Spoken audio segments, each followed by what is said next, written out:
Assalamualaikum warahmatullahi wabarakatuh. Selamat pagi adik-adik semua. Jumpa lagi di materi pembelajaran online ya, Mapel Produktif. Di sini Bapak akan menjelaskan materi kita yang pertama di semester ganjil ini, yaitu materi sistem operasi jaringan.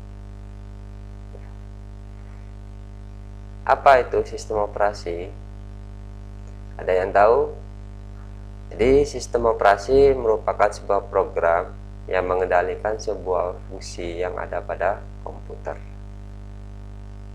Sistem operasi ini menjadi basis landasan pengembangan aplikasi untuk user atau pengguna. User itu bisa kita contohkan ya, manusia itu sendiri ya, penggunanya. Jadi sistem operasi ini merupakan pengendali perangkat keras yang ada pada komputer. Perangkat keras, perangkat output, ataupun perangkat proses nantinya. Oke, selanjutnya fungsinya apa sistem dari sistem operasi ini? Ya. Jadi fungsinya tadi seperti yang Bapak sampaikan ya. Jadi untuk yang pertama itu mengendalikan perangkat keras. Ya. Jadi yang Bapak sampaikan ya, slide pertama, akses terhadap berbagai perangkat keras yang terhubung pada komputer disediakan oleh sistem operasi melalui suatu aplikasi yang kita kenal sebagai driver ya. Jadi seperti yang pernah kita lakukan ketika selesai menginstal sistem operasi, maka langkah selanjutnya kita menginstal driver. Tujuannya apa kita menginstal driver? Agar sistem operasi yang kita install di komputer itu bisa terhubung dengan perangkat keras yang ada di komputer itu sendiri. Atau ada istilah mekanismenya secara otomatis saat perangkat ini terhubung, bisa kita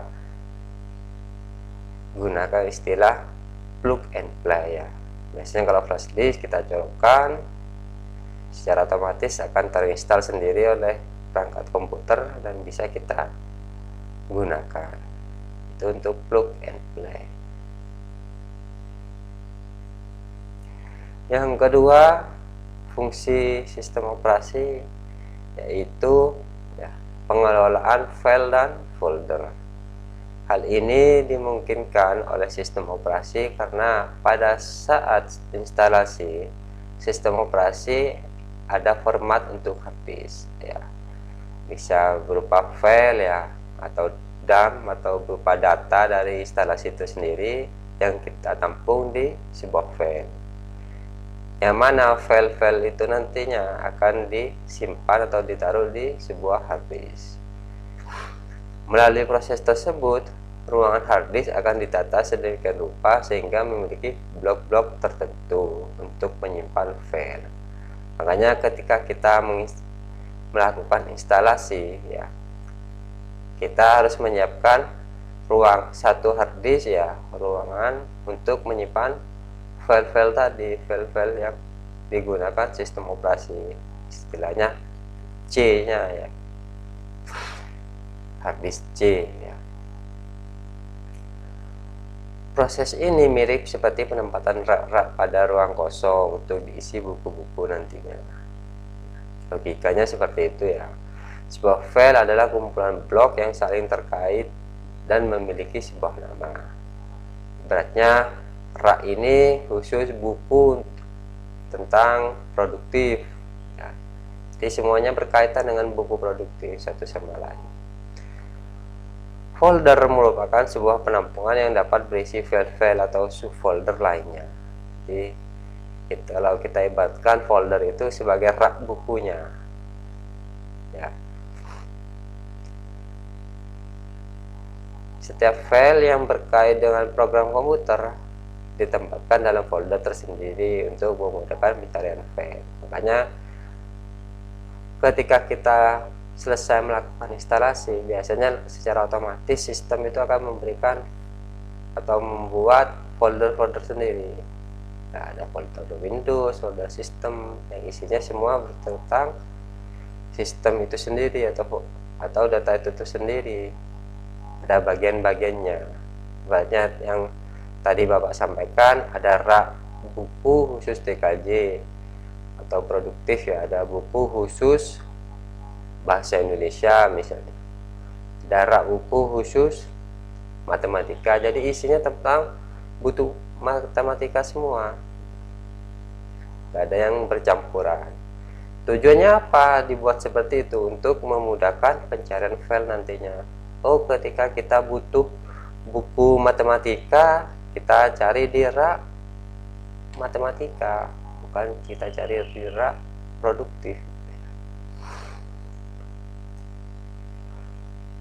Selanjutnya ada manajemen interaksi. Ya, jadi user dapat menggunakan komputer melalui aplikasi yang ada, yang sudah terinstall ya. Jadi setiap aplikasi menyediakan interface yang menerima interaksi dari user. Secara umum, interface yang ada di komputer itu ada dua, ada CLI sama GUI. CLI itu Command Line Interface, yang mana sistem dilakukan dengan mengetikkan serangkaian kalimat perintah untuk dijalankan oleh komputer. Contoh sederhananya CLI itu ketika kita melakukan ping ya, Windows R ya, di command line itu salah satu dari tampilan CLI. Yang kedua ada GUI atau Graphical User Interface. Di sini interaksi user dilakukan sekumpulan menu atau icon yang dapat dipilih user untuk memberikan berbagai perintah komputer. Jadi kalau GUI ini sudah ada bentuk atau tampilannya, tampilan interface-nya. Ya contohnya seperti apa? Contohnya seperti tampilan Windows 10 ini atau Windows 7 ya. Itu kan sudah ada tombol-tombolnya, tombol klik start, tombol shutdown, itu kan sudah kelihatan di situ. Jadi itu salah satu contoh dari tampilan GUI.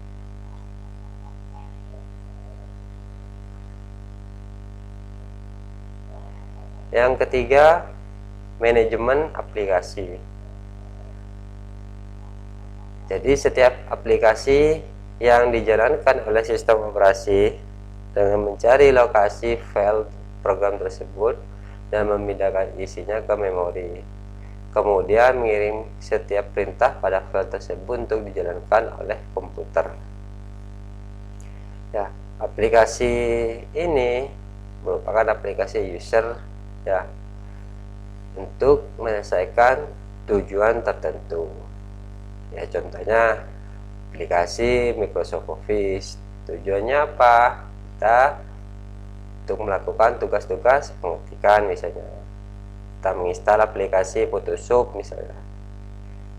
Tujuannya apa? Untuk agar kita bisa mendesain banner ataupun seputar desain di aplikasi Photoshop. Di fungsi manajemen pada aplikasi user ini terdapat tiga ya, ada install, proses install, yaitu proses menempatkan file-file program pada sistem komputer termasuk konfigurasi tersebut. Yang kedua ada uninstall, pasti ya, ada install ada uninstall. Kalau uninstall itu menghapus file-file program beserta konfigurasinya. Dan yang terbaru itu ada update atau upgrade. Biasanya fitur ini sudah ada pada aplikasi yang terbaru ya, yang 2015 ke atas itu sudah ada fitur update-nya. Termasuk juga Windows 10 ya. Kalau Windows 7 nggak bisa. dia update atau upgrade itu proses memperbarui file-file dari program yang telah terinstall. Jadi tanpa harus menghapusnya.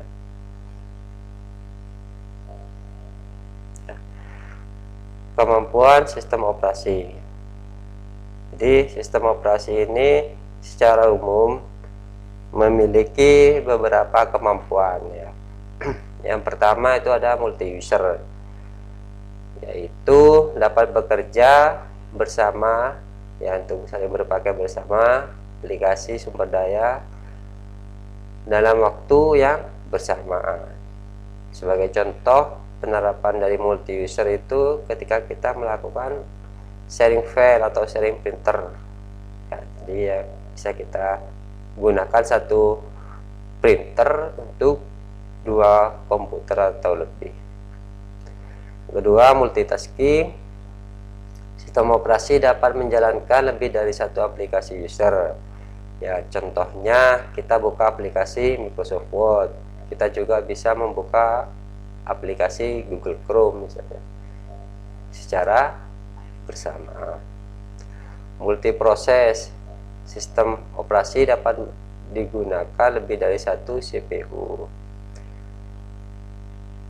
Yang keempat, multi threading. Sistem program dapat dipecah ke dalam thread untuk kemudian dapat dijalankan secara terpisah oleh sistem operasi.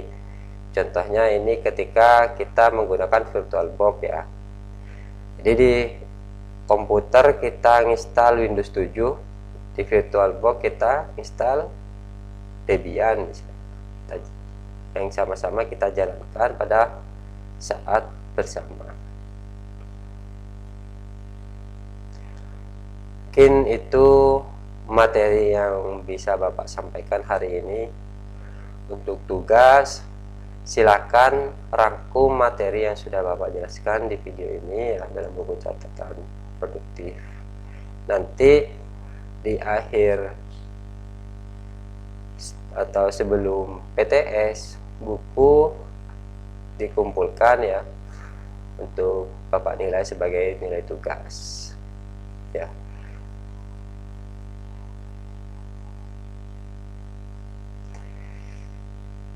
Mungkin itu yang bisa Bapak sampaikan untuk pertemuan hari ini ya. Ini masih ada lanjutannya materinya di part selanjutnya. Oh ya, jangan lupa untuk siswa yang telah menonton video ini untuk absensi ya, dengan cara ketik di komentar di YouTube, ketik nama lengkap sama kelas ya sebagai catatan absensi. Mungkin itu yang bisa Bapak sampaikan hari ini. Tetap semangat walaupun belajar dari rumah, tetap jaga protokol kesehatan. Assalamualaikum warahmatullahi wabarakatuh.